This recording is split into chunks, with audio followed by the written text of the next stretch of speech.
Hello.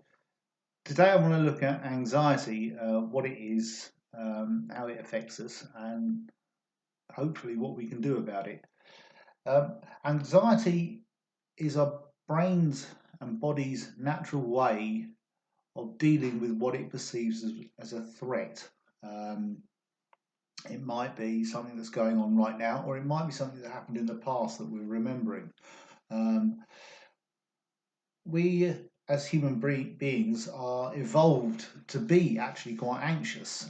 In the old days, when there were loads of angry bears flying around, I'm talking about sort of prehistoric times, sort of the 1970s, um, then the people who got really kind of nervy and anxious tended to run away from threats, whereas the people who kind of just went, nah, it's fine, or that's not a bear, it's a rock, it'll be fine, tended to get eaten, and so didn't have kids and didn't pass on their genes. So we're kind of evolved over time to be anxious. And when we get anxious and our brain thinks there's a threat, what it does, it floods our body with adrenaline and cortisol and some other hormones, and they get us ready to fight or run from whatever that threat is. And in order to fight something or run something, we need to be as strong as possible. So our body pumps loads of bloods to our muscles, which means that we might feel our muscles all kind of tensing up. We need loads of oxygen in those muscles as well. So we start breathing fast and sharp, like that. We might find that we think like the walls are closing in on us and everything's getting really close and bright, and that's because our brain's becoming hyper vigilant. It's looking for every little thing that might be dangerous to us. We might start feeling a bit confused, and not be able to think straight. Basically, because our brain goes, well, if you need to fight something or run from something, you don't need to be doing a lot of thinking. So it drains a load of blood from our brains and puts it into our muscles. And we might feel like we feel sick or need to go to the loo. And basically, that's our brain going, well, if you've got to run from a bear, it's best if you're as light as possible. Let's get rid of everything inside you that you don't need. And so in the old days, this was great. This worked really well for human beings.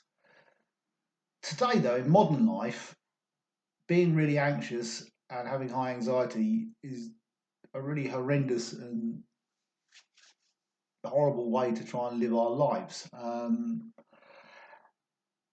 Also, our brains can't really tell the difference between an angry bear and things that have happened in our past, like past trauma or maybe past violence, past bereavement if you've lost people, or neglect, or our brain sees that as a threat as well. So what tends to happen is that when we start thinking about things bad in our past, our brain sees it the same way as it sees a bear. So when we start to ruminate about our past, it's like our brain thinks, well, hang on, there's a bear again, and so it starts putting loads of adrenaline in us. We might then start worrying, which is always in the future, if those bad things will happen again, and our brain sees that as another threat. And he goes, "What? Another bear? That's two bears. Have even more adrenaline." So our anxiety is ramping up. Then we might just start thinking about our world and ourselves. And I might start thinking, God, wouldn't life be so much better if it wasn't for all these horrible things that happened in the past? Didn't they? Terrible things happened in the past. My life would be great if it wasn't for that. And our brain sees that as another threat. So it goes, what, three bears? Have more adrenaline. And they go, oh, and it all started that time.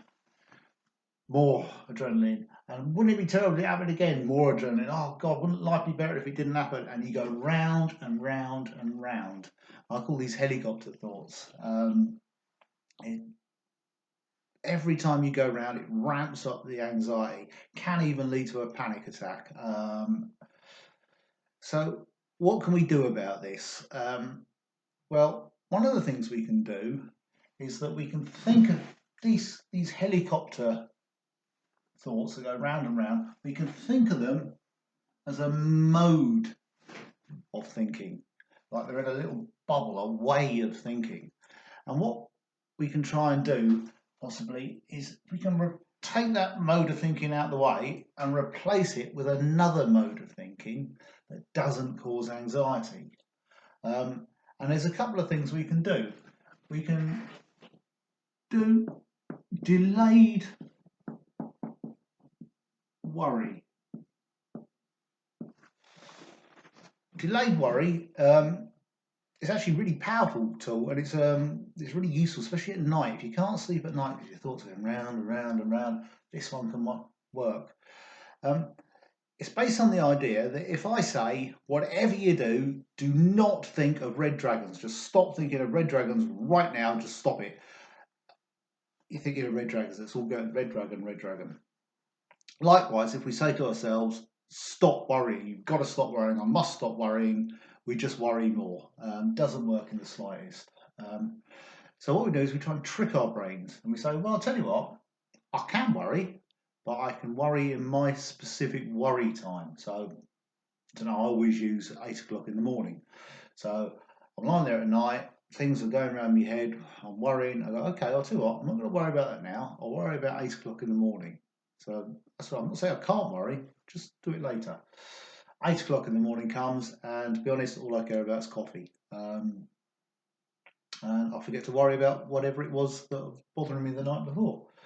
I get on with my day, I might think, oh, hang on, I was going to worry about that. I've missed it now, I'll have to worry about it tomorrow morning at 8 o'clock. So each day we're just putting it off and putting it off and putting it off. And that way we're not telling ourselves we can't worry, which makes it worse. So that can be really useful. Another thing that can be useful is detached mindfulness, which is a bit different from usual mindfulness. You don't need detached mindfulness every day. You do it when this happens, when you feel yourself getting into those helicopter thoughts that go round and round. And what you do is you imagine your favourite animal and you let a picture of that animal form in your head. Just sit there quietly, sit down, let a picture of your favourite animal form in your head. If it's me, it's a dog. And then you start narrating what that animal is doing as if you were like, I don't know, David Attenborough or someone. So you can sit there and you start thinking, oh, well, the little brown dog is now running along and he's now jumping over a sheep and he's chasing a squirrel up a tree. And you just let this picture, let your imagination take you along with this favourite animal.